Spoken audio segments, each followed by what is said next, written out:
All right, hello and welcome. With me today is Rebecca Taylor. Rebecca Taylor is a clinical laboratory specialist in molecular biology and a practicing pro-life Catholic who writes at the bioethics blog Mary Meets Dolly. She has been writing and speaking about Catholicism and biotechnology for 6 years and is a regular on Catholic radio. So welcome. Oh, well, thanks for having me. This is a lot of fun. All right. Well, let's just jump into it now. First off, tell me a little bit about yourself, your background, what you do besides blogging and speaking.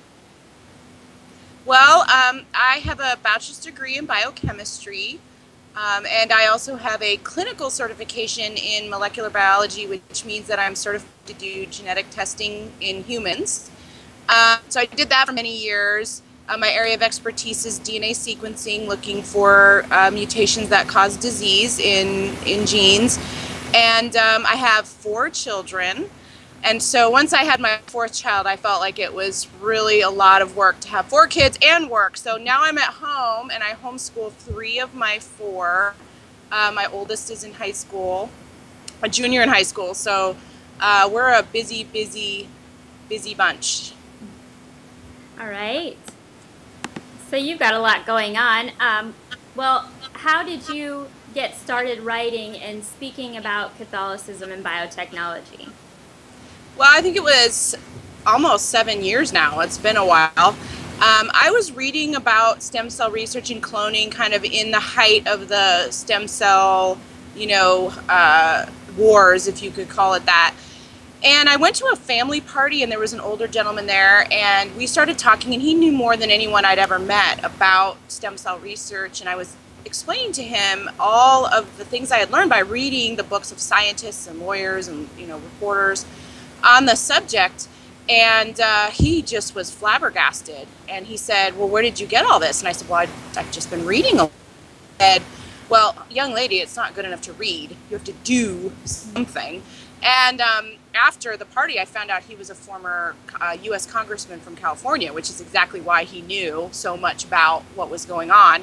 And I really felt like that was a mandate. I really felt like God was speaking to me, that it was time for someone to, in layman's terms, start explaining things. Because even the people I worked with, were confused. Going on, the media does a terrible job reporting the actual facts about what's really happening.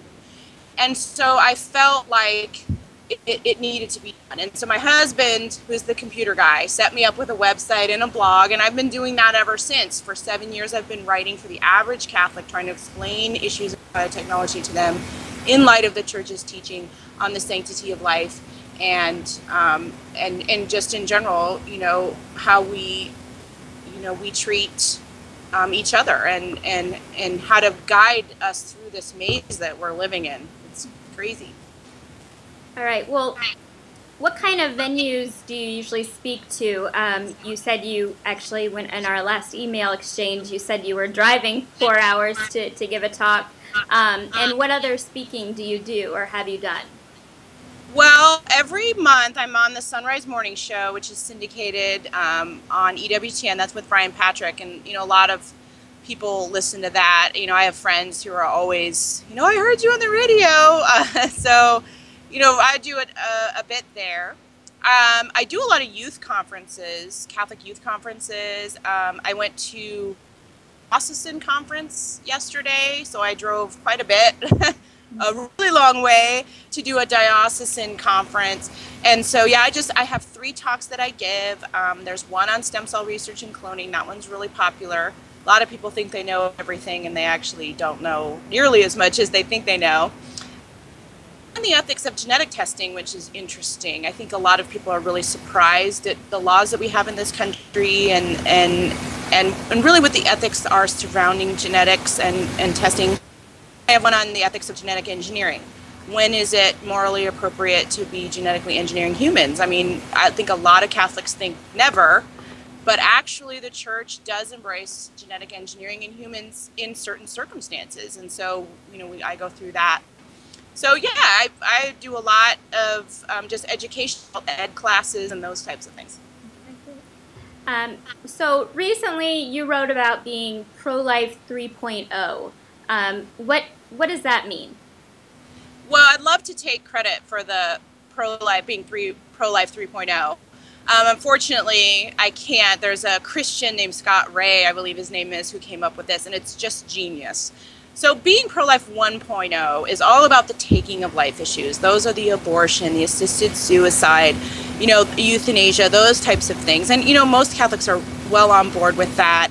We've got that covered, and we're really good at those, and that's great. The B 2.0 is about life, and that is the assisted reproduction, the IVF, the artificial insemination, and we're not so good at that one, unfortunately.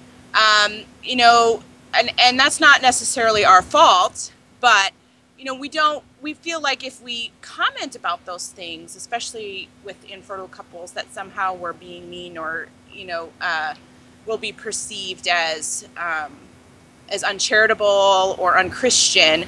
So we kind of leave those alone, which is was really unfortunate, because those issues really are catapulting us toward the pro-life 3.0 issues, which are the remaking of life, the genetic engineering, the human enhancements, the nanotechnology, all of these things where we're not just making life, we're remaking it in the way that we want. And a lot of people think, especially Catholics, think these are issues only for our grandchildren, that they're going to have genetic engineering in humans. But the reality is these are issues for our lifetime.